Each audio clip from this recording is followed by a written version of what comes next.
মনে রাখো, অহংকার যদি মুফতিরে ধরে তাহলে মুফতি জাহান্নামে যাবে।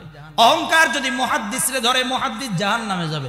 অহংকার যদি ইমামরে ধরে ইমাম জাহান্নামে যাবে। অহংকার যদি আমার মতো বক্তারে ধরে বক্তাও জাহান্নামে যাবে। অহংকার যদি নেতারে ধরে নেতা জাহান্নামে যাবে। অহংকার যদি সাধারণ মানুষরে ধরে সাধারণ মানুষ জাহান্নামে যাবে। অহংকার নামক ভয়ঙ্কর রোগ যদি ব্যবসায়ীরে ধরে ব্যবসায়ী জাহান্নামে যাবে। অহংকার নামক রোগ যদি এমপিরে ধরে এমপি জাহান্নামে যাবে। অহংকার রোগ এটা যদি প্রধানমন্ত্রীরে ধরে প্রধানমন্ত্রীও জাহান্নামে যাবে। জোরে কোন ঠিক কিনা? বাঁচার কায়দা নাই। যে যেখানে আছি এ জায়গা থেকে অহংকার নামক এই রোগ থেকে হেফাজত হওয়া দরকার আছে না নাই? জোরে কোন। আমি রবের কাছে ওয়াদা করছি, আল্লাহ জীবনেও কোনোদিন অহংকার করব না। وعباد الرحمن الذين يمشون على الأرض هونا وإذا خاطبهم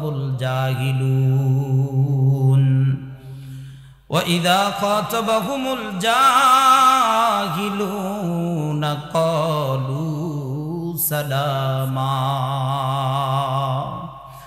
আসমানের মালিক আল্লাহ, জমিনের মালিক আল্লাহ রব্বুল আলামিন ডেকে ডেকে বলতেছেন, রে দুনিয়ার মানুষ শুনো, যদি জমিনের ভিতর থেকে কোনো একজন মানুষ আমি মালিকের খাঁটি বান্দায় পরিণত হতে চায়, যদি পৃথিবীর জমিন থেকে কোনো একজন গোলাম আমার খাঁটি বান্দায় পরিণত হতে চায়, আমার দেখানো এই এই এই এই কয়েকটা গুণে গুণান্বিত হবে। তুমি এই গুণগুলো অর্জন দুনিয়ার ভিতর থেকে করবা, আর আমি আরশের মালিক আল্লাহ তোমার নামটাই আমার খাঁটি বান্দাদের অন্তর্ভুক্ত করে দিব। আল্লাহ কি কি গুণ মালিক, কি গুণ রব্বুল আলামিন ডেকে ডেকে বলেন, ওয়া ইবাদুর রহমান।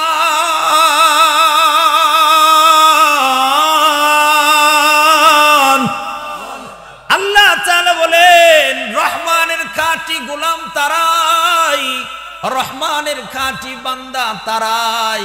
আল্লাহ কে গো রহমানের খাঁটি বান্দা, মালিক কে? আল্লাহ তাআলা বলেন যে যারা আল্লাযীনা যারা ইয়ামশুনা আলাল আরদি হাওনা, এই গুণ এক নম্বর গুণ অর্জন করবে।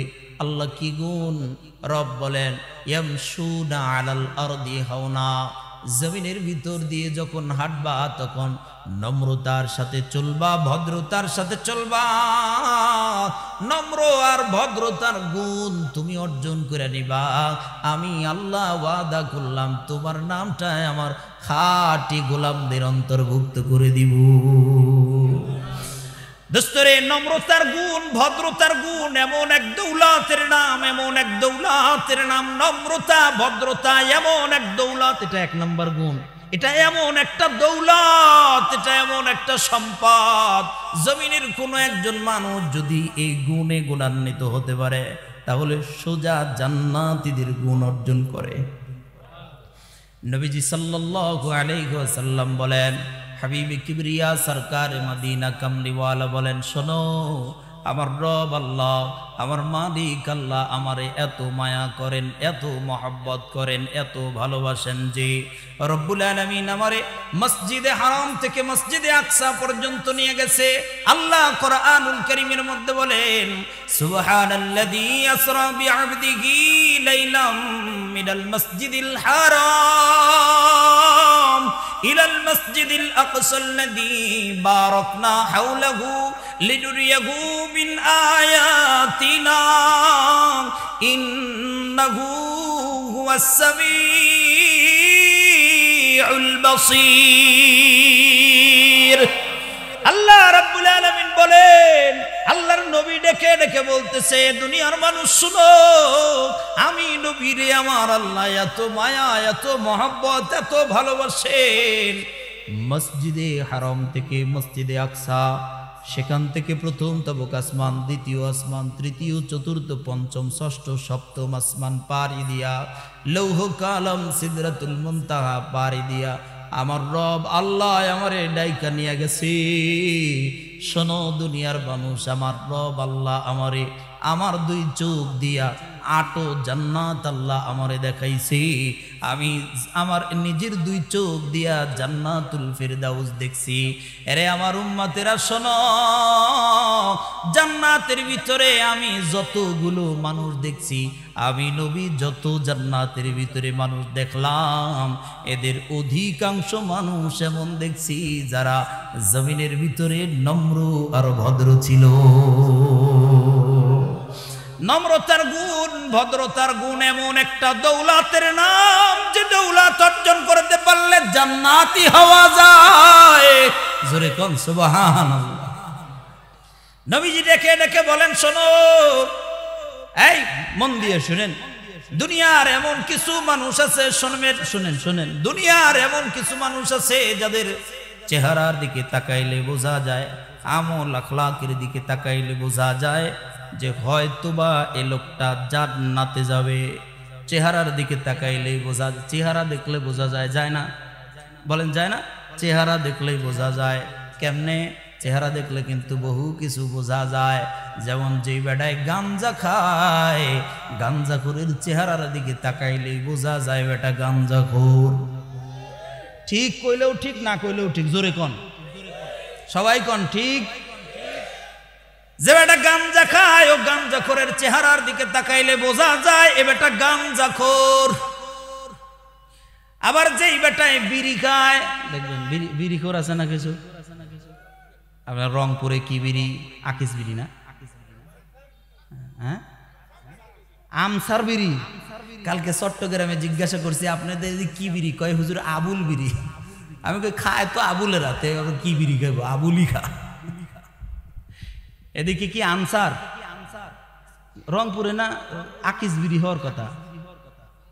ও আকিজও আছে। হ্যাঁ, আচ্ছা আচ্ছা, যাই হোক। দোস্ত খেয়াল করে দেখবেন, যে বেটায় বিড়ি খায়, সিগারেট খায়, ওর ঠোঁটের দিকে তাকাইলে বোঝা যায় বেটা বিড়িখোর। আবার দোস্তরে মনে রাখেন আমার বাপ, যেই লোকটা 5 বার ওযু বানায়, 5 ওয়াক্ত নামাজ আদায় করে, নবীজি বলেন ওযুর আলাদা একটা নূর থাকে, ওযুর আলাদা একটা নূর হয়। তুমি যদি 5 বার ওযু করো, তাহলে এই ওযুর নূর তোমার চেহারা দিয়ে ফুটে বের হয়। নামাজের আলাদা একটা নূর হয়। কেউ যদি 5 ওয়াক্ত নামাজ জামাতের সঙ্গে পড়ে, ওর চেহারা দিয়ে নামাজের নূর ফুটে বের হয়। তাহাজ্জুদের একটা নূর হয়। কোন মানুষ যদি তাহাজ্জুদের নামাজ আদায় করে, তোর চেহারার ভিতর দিয়ে তাহাজ্জুদের নূর ফুটে বের হয়।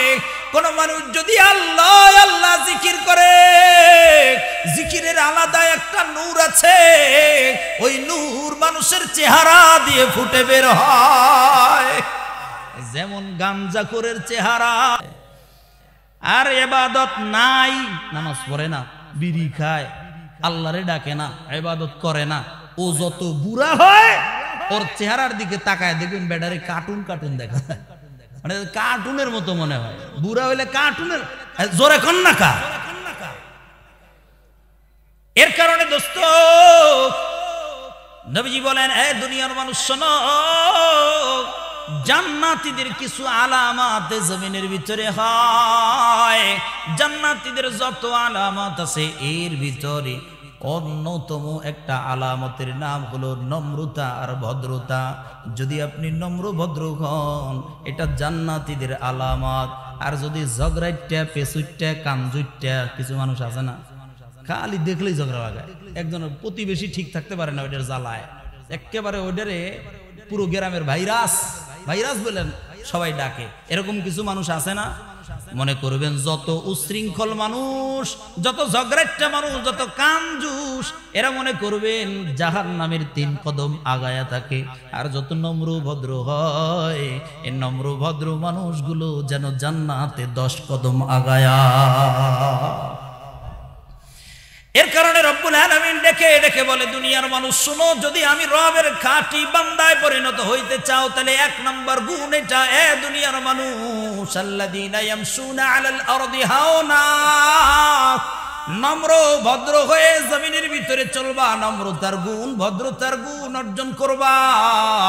এটার পাশাপাশি আল্লাহ সূরাতুল লুকমানের ভিতরে আরেকটা কথা কয়, এই শুনেন, এটার পাশাপাশি আল্লাহ সূরাতুল লোকমানের ভিতরে আরেকটা বলেন, আল্লাহ যেন সুন্দর করে বুঝাইয়া দিতেছে দুনিয়ার গোলাম শোনো, এটা অর্জন করবা, নম্র ভদ্র হবা, নম্র ভদ্র হবা। আর খবরদার আরেকটা আছে কিন্তু ওইটা হবা না, ওইটা কিন্তু ওটার থেকে দূরে থাকবা। আল্লাহ ওইটা কি? আল্লাহ তাআলা বলেন ওয়ালা তামশি ফিল আরদি মারাহা, খবরদার জমিনে নম্র ভদ্র হয়ে চলবা। আর খবরদার অহংকার দাম্ভিকতা নিয়ে এই পৃথিবীর জমিনের ভিতরে চলবা না, অহংকার করে এই জমিনের ভিতরে চলবা না। খবরদার খবরদার খবরদার। আল্লাহ কেন অহংকার করলে কি হয়? রব্বুল আলামিন ডেকে ডেকে বলে গোলাম ইন্নাল্লাহা লা ইউহিব্বু কুল্লা মুখতালিন ফখুর।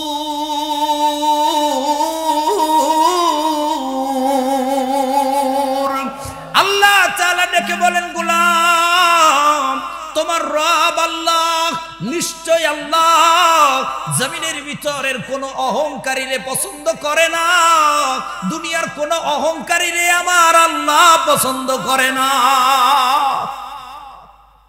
অহংকার করা যাবে? আল্লাহ বলে খবরদার অহংকার করবা না, অহংকার করবা না। কেন?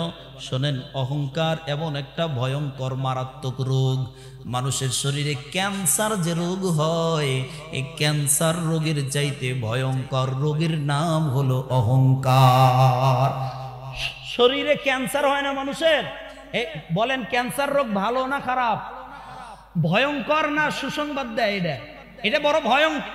মানুষের শরীরের ভিতরে ক্যান্সার যত ভয়ঙ্কর, এই রংপুরের মানুষ শোনেন, একটা মানুষের শরীরের ভিতরে ক্যান্সার যত ভয়ঙ্কর, আল্লাহে আল্লাহর কসম করে বললাম, ক্যান্সার রোগের চাইতে অহংকার আরো বেশি ভয়ঙ্কর। ক্যান্সারের চাইতে ভয়ঙ্কর রোগের নাম অহংকার। অহংকার কেন? ক্যান্সার হয়ে একটা লোক মারা গেছে, মরে যাইতে দেরি হবে যদি আল্লাহর কাছে ক্ষমা চায় মরে, মরতে দেরি হবে, জান্নাতে যাইতে দেরি হবে না। আর যদি অহংকার নিয়ে কবর পর্যন্ত যাও, নবী বলেন দিল ভর্তি অহংকার নিয়ে কবরে গেলে আল্লাহর জান্নাত তো দূরের কথা, জান্নাতের সুগন্ধও পাবা না, সোজা জাহান্নামে যাওয়া লাগবে। তাহলে বলেন ক্যান্সার না অহংকার ভয়ঙ্কর কোনটা? অহংকার বড় ভয়ঙ্কর। কিন্তু অত্যন্ত দুঃখজনক, আমার সমাজের ভিতর থেকে দিন যত যাইতেছে তত নম্রতা ভদ্রতা এ সমাজের মানুষ থেকে উঠে যাইতেছে। আর দিন যত যাইতেছে এ সমাজের মানুষের ভিতরে অহংকার আর দাম্ভিকতা এখন মহামারী আকার ধারণ করছে। জোরে কোন? দিন যত যায় তত অহংকার মহামারী আকার ধারণ করছে। এখন মানুষদের ভিতরে যেন অহংকার দিয়ে ভরপুর হয়ে গেছে, ভরপুর। কি আলেম আর কি জালেম, কি বক্তা আর কি তক্তা। বক্তাদের ভিতরে, আলেমদের ভিতরে, মুফতিদের ভিতরে, মুহাদ্দিসদের ভিতরে সাধারণ মানুষের কথা তো বাদই দিলাম, বাদ নাই কেউ। এটা ভয়ঙ্কর এক রোগ। এই রোগ সবাই রে গ্রাস করে ফেলে। বহু মানুষ আছে, বহু আলেম আছে, বহু ইমাম আছে, মসজিদ একটু বড় হইছে, বড় এক মসজিদের ইমাম, ওর সাথে আশেপাশে যাওয়া যায় না।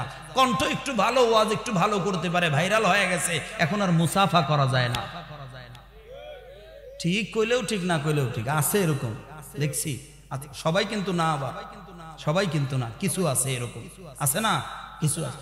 মনে রাখো, অহংকার যদি মুফতিরে ধরে তাহলে মুফতি জাহান্নামে যাবে। অহংকার যদি মুহাদ্দিসরে ধরে, মুহাদ্দিস জাহান্নামে যাবে। অহংকার যদি ইমামরে ধরে, ইমাম জাহান্নামে যাবে।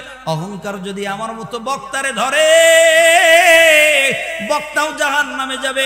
অহংকার যদি নেতারে ধরে, নেতা জাহান্নামে যাবে। অহংকার যদি সাধারণ মানুষরে ধরে, সাধারণ মানুষ জাহান্নামে যাবে। অহংকার নামক ভয়ঙ্কর রোগ যদি ব্যবসায়ীরে ধরে, ব্যবসায়ী জাহান্নামে যাবে। অহংকার নামক রোগ যদি এমপিরে ধরে, এমপি জাহান্নামে যাবে। অহংকার রোগ এটা যদি প্রধানমন্ত্রীরে ধরে, প্রধানমন্ত্রীও জাহান্নামে যাবে। জোরে কোন ঠিক কিনা? বাঁচার কায়দা নাই। যে যেখানে আছি এ জায়গা থেকে অহংকার নামক এই রোগ থেকে হেফাজত হওয়া দরকার আছে না নাই? জোরে কোন। আমি রবের কাছে ওয়াদা করছি, আল্লাহ জীবনেও কোনোদিন অহংকার করব না, জীবনেও কোনোদিন অহংকার করব না। আল্লাহ আপনি আমার হেফাজত করেন, অহংকার করব না। আরে অহংকার না করলে কি হয়? আছে কি অহংকার করার? একটা মানুষের অহংকার করার আছে কি? এটা আমার বুঝে আসে না। একটা মানুষের অহংকার করার আছে কি? মাহফিল করি অনেক, এটার লাগে অহংকার। আরে বেটা, এই জায়গায় মাহফিল করে বাড়ি পর্যন্ত পৌঁছাইতে পারবো এরকম গ্যারান্টি পৃথিবীর কোন বাপের পুত দিতে পারছে বলেন? আপনারা এখান থেকে বাড়ি পর্যন্ত যাইতে পারবেন, গ্যারান্টি আপনাদের আছে?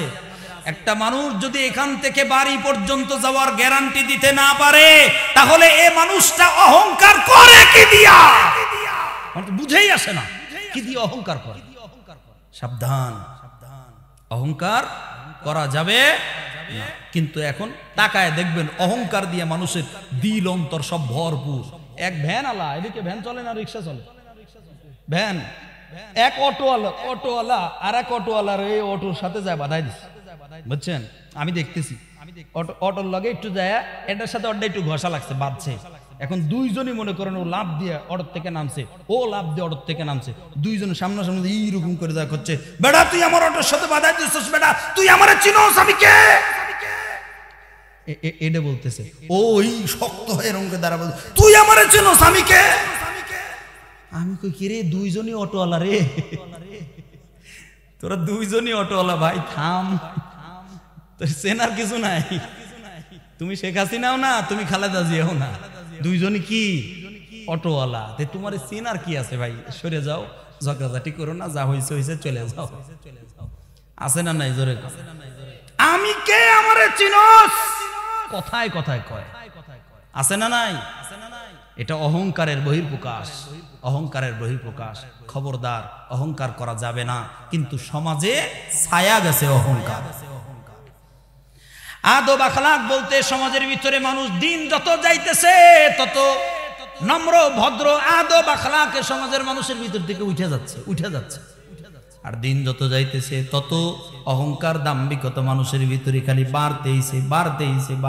যেমন মনে করেন কিভাবে উঠে যাচ্ছে, আমি ছোট্ট করে একটু বুঝাইলে বুঝবেন। মনে করেন 20 থেকে 25 বছর আগের কথা যদি বলি, এই আপনারা তো আছেন যারা, বাচ্চারা বাদে আপনারা যারা আছেন, আমরাই দেখছি, আপনারা দেখছেন 20 থেকে 25 থেকে 30 বছর আগে এ সমাজটা কেমন ছিল দেখেন। 25 থেকে 30 বছর আগে তারপরে এ সমাজের ভিতরে নম্র ভদ্র মানুষ ছিল, অহংকার মুক্ত মানুষ ছিল, আদব আখলাক 25 থেকে 30 বছর আগে মানুষের ভিতরে ছিল। কিরকম? একটা ছেলে এসএসসি পরীক্ষা দিবে, খেয়াল করবেন 30 বছর আগের কথা আমি বলতেছি, মনে 25 বছর আগের কথা বলতেছি। এসএসসি পরীক্ষা দিবে, খেয়াল করে দেখবেন যে পরীক্ষা দেওয়ার আগে, মনে করেন আগামী 1 তারিখ পরীক্ষার ডেট হয়েছে, এই ডেট আসার আগেই এলাকার ভিতরে ঘুইরা যত মুরব্বী আছে মুরব্বীদের কাছে গিয়া দোয়া নিয়ে আসতো। চাচা আমি পরীক্ষা দেব, বাপ আমার জন্য একটু দোয়া করেন, মাথাটা আগায় দিয়ে দোয়া নিত। চাচা আমি 1 তারিখ থেকে পরীক্ষা, চাচা একটু আমার জন্য দোয়া করেন, আমি যেন ভালো করে পরীক্ষা দিয়ে ভালো করে যেন পাশ করতে পারি। দোয়া নিত না? যেদিন পরীক্ষা দিতে যেদিন যাবে, সকালবেলা মায়ের পা ধরে সালাম করে তারপরে পরীক্ষার হলে যাইতো, কয় না? বাপের পা ধরে সালাম করে তারপরে পরীক্ষার হলে যাইতো। কিন্তু বলেন তো এই 20-25 বছরের ব্যবধানে এখন এতটুকু আদব আখলাক আছে? এখন আর আছে? নাই, এখন আর নাই। বাস্তব কথা শোনেন, আরেকটু বুঝাই। 20 থেকে 25 বছর আগে খেয়াল করে দেখবেন এ সমাজের নেতৃত্ব দিত মুরব্বী টাইপের মানুষেরা, ঠিক না? মুরব্বী টাইপের মানুষেরা এ সমাজের নেতৃত্ব দিত। মুরব্বীদের আলাদা একটা মূল্যায়ন ছিল। মুরব্বীদেরকে দেখলে, মুরব্বী একটা বিচারে গেছে, মুরব্বী যা কইব, মুরব্বী একটা কথা কয়ে ফেলছে, এই এটা এরকম না এরকম হবে, বিচার করতে দেখতেন মুরব্বীরা। লেখাপড়া করে নাই, কিন্তু বিচারে বৈশা নিয়া সুন্দর করে শুনতে শেষ পর্যায়ে যায় একটা উদাহরণ টানতো, উদাহরণটাই না একটা গল্প বইলা এমন ভাবে এটারে বিচারটারে নামায়া দিত, কারোর সাথে জুলুমও হইতো না, অন্যায়ও হইতো না।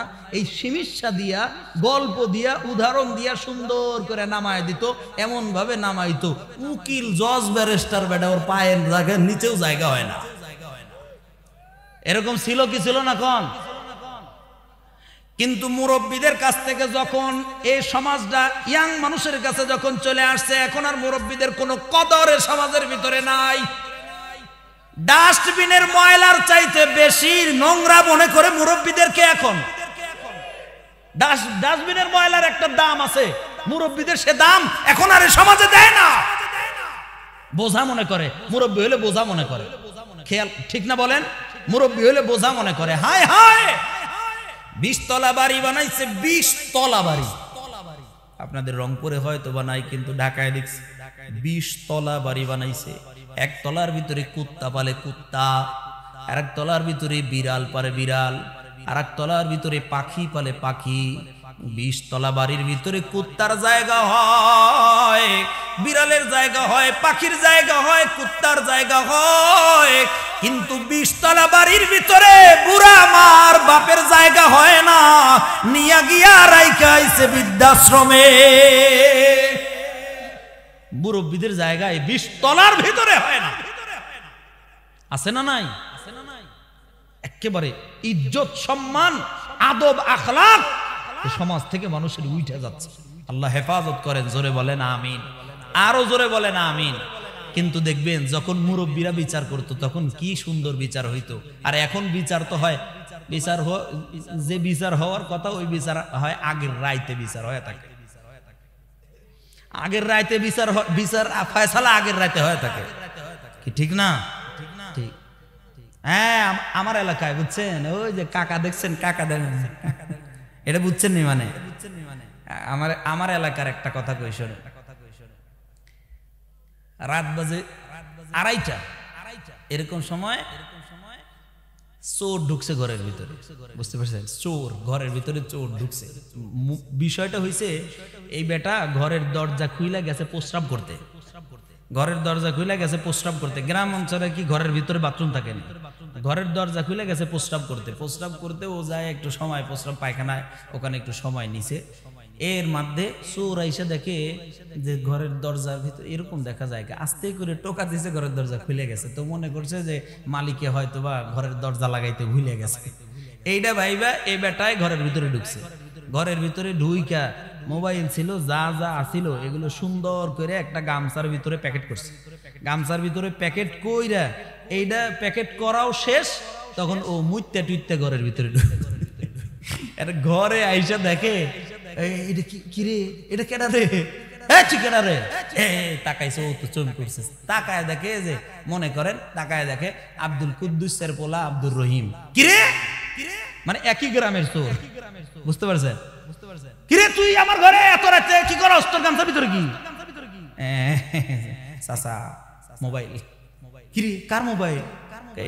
এখানে আসলে এটাই দিছে উত্তম মাধ্যম 2-4টা সর থাপ্পড় যা দেওয়ার দিছে, দিয়ে নিয়ে এখন বলতেছে তোর বাপ আমারে ভাই কয়, তোর বাপ আমারে এত মহব্বত করে, আর তুই আমার ঘরে এসে চুরি করতে, এটা কোনো কাম করছু? যেমনি এটা বলছে, এটা বলে নিয়ে বলতেছে যা এত রাতে আর কি করবো। মানুষজন 2-4 জন জমা হয়ে গেছে, বলছে বইটা নিয়ে বলতেছে যা তোর বিচার হবে আগামীকাল, চেয়ারম্যান সাহেব তোর বিচার করবো। অথবা এলাকার মাতব্বর আছে না, মাতব্বর, কিতাব্বর, জোরে কোন কিতাব্বর, মাতাব্বর, জোরে কোন না ভাই, কিতাব্বর, আরো জোরে কোন কিতাব্বর, এই মাতাব্বর, এই মাতাব্বর আছে না, যাক আগামীকাল তোর মাতব্বরে বিচার করব। এখন মাতবরের কাছে গেছে, ভাই আমার ঘরে এই কুদ্দুসের বলে আব্দুর রহিম ঢুকছে, এটার বিচার কিন্তু আপনার করা লাগবো। এখন বলতেছে আজকে টাইম নাই, যা আগামীকালকে দুপুরের পর বিকেলে তোর বাড়িতে বিচার হইব। ঠিক আছে, আগামীকাল দুপুরের পর বিকাল বেলা বিচার হইব। মানুষজন সব ডাকছে। এই যে মানুষজন যে ডাকছে এই রাতে, মানে আগের রাতেই, এই সন্ধ্যার দিকে এই চোর বেটা এই মাতব্বরের কাছে গেছে। মাতব্বর সাহেবের কাছে যাইয়া বলতেছে চাচা, আমি চাচা একটা ভুল তো করে ফেলেছি চাচা, আপনার সাথে একটু মুসাফা করতে আইছি। চাচার সাথে গেছে কি মুসাফা করতে, চাচা হাতে মুসাফা, এমনকি মুসাফা, চাচা ভুল তো করে ফেলাইছি, ভুল তো মানুষে, আমরা তো আপনারই ভাই ভাইতে টেস্তে, চাচা একটু ইয়ে করুন। চাচা এটা কি দরকার আছিল, যা বেটা তুই তো আমারই তো লোক, যা হ্যাঁ দেখ মনে, যা বিচার কি হয় দেখ মনে। পকেটে সুন্দর করে গুজ্জে মুজ্জে রাইখে দিছে। এখন পরের দিন বিচার, এই বিচারে যায়া এখন সব শুনতেছে কি কি হয়েছে। সব শোনার পরে এখন এই মাতবর সাহেব দিবে রায়। মাতবর সাহেব ওইটা বলতেছে যে আমার দুটো কথা ছিল। কি কথা? মাতবর সাহেব বলেন, আপনি যে রায় দিবেন সেই রায় কবুল। এর মাদুয়া সাহেব বলতেছে আমার কথা হলো যে চোরের আসলে একলা দোষ নাই, এখানে বাড়িওয়ালারও কিছু দোষ আছে। বাড়িওয়ালা কইছে আচ্ছা আমার আবার কি দোষ হলো, আমার বাড়ি চুরি করছে আমার আবার কি দোষ? করছে বেটা তুই রাত 3টার সময় ঘরের দরজা তোর খোলা থাকে কেন? রাত বাজে 3টা তোর ঘরের দরজা খোলা থাকবে কি জন্য? ঘরের দরজা আবার খোলা কেন? চাচা গেছি মুততে, গেছি বাইরে গেছি বারে, এখন ঘরের দরজা খোলা থাকবে না তো কি হবে? ঘরের দরজা তো খুলে না খুলে কি ঘরের ভিতরে কি প্রস্রাব টস্রাব করতে কর নাকি? না না বিষয়টা এরকম না, ঘরের দরজা সবসময় খুলে রাখা যায় না বাপু, তোমারও একটু গাফলতি আছে কিন্তু ওরও অন্যায় আছে। একটা চোর দেখে দাঁতের মারি সব ভাঙ্গে লাগবে বেটা, বেয়াদব কোন জায়গায় যা তোর মার, এরপর আর করবি আর করবি আর জীবনে করবো না চাচা, আর জীবনে করবো যা তাড়াতাড়ি সর এখান থেকে, মুখের সামনে থেকে সর, তোকে যেন আর জীবনে আমার মুখের সামনে না দেখি। একটা চোর দিয়ে কিন্তু দাঁত ভাঙে ফেলা দিল, এটা কয় ভাগাই দিল এখান থেকে। এখন সব তাকায় আছে, কে রে কি বিচার হলো রে ভাই, এটা কি বিচার হলো? মূলত বলেন তো বিচার কি এখন না গত রাতে? এই বিচার কখন হয়েছে? বিচার হয়েছে গত রাতে। এরকম আছে না নাই? জোরে কম। এক প্যাকেট সিগারেট দিয়া বিচারের রাস্তা উল্টা করে ঘুরাইয়া দিয়া দোষীরে ছাইরা দিয়া নিরপরাধ মানুষদেরকে জেলের ভান্ডারে জেলের ভিতরে ভইরা রাখে এমন মানুষ আছে না নাই? জোরে কম। আলেমদেরকে নিরপরাধ আলেমদেরকে জেলখানার ভিতরে ভর্তি করে রাখা, এটাও একটা বিচার, অন্যায় বিচার। মনে রাখো এই দিন দিন নয়, আরো দিন আছে। আল্লাহর কসম, অন্যায় বিচার করে যদি কোনো আলেম, অন্যায় বিচার করে কোনো সাধারণ মানুষরেও যদি তার জীবন থেকে একটা দিন যদি নষ্ট করা হয়, এই একদিনের বিচার হাসরের ময়দানে, হাসরের কাঠগড়ায় বড় কঠিন হয়ে দাঁড়াবে তোমাদের জন্য। সাবধান, অন্যায় বিচার করতে যাইও না, রক্ষা পাবা না, রক্ষা পাবা না। জোরে কোন ঠিক কিনা? অন্যায় বিচার করতে যাওয়া যাবে, সাবধান সাবধান। আল্লাহ হেফাজত করেন, জোরে বলেন আমিন। আল্লাহ হেফাজত করেন, জোরে বলেন আমিন। আরো জোরে বলেন আমিন। এখন মনে করেন মুরব্বীরা যখন ইয়ে করতো, এই তখন বিচার সঠিকভাবে করতো। কেন? তখন এই যে রাতের বেলা এটা নিত না, এটার কারণে সঠিকভাবে বিচার করতো, ঠিক না? কিন্তু এখন বিচার আগের রাতেই হয়ে যায়। নম্রতা, ভদ্রতা বলতে আদব, আখলাক সব সমাজের মানুষ থেকে উঠে চলে গেছে ভাই, সব উঠে চলে গেছে। কিন্তু আল্লাহ বলেন কি? দুনিয়ার মানুষ নম্র ভদ্র হও। হ্যাঁ, এবার আসেন আল্লাহ তাআলা বলেন, গোলাম শোনো, পৃথিবীর জমিন থেকে আমার যদি বান্দা হতে চাও, খাঁটি বান্দা যদি হতে চাও, নম্র ভদ্র হও, কখনো অহংকার দাম্ভিকতা নিয়ে চলবা না।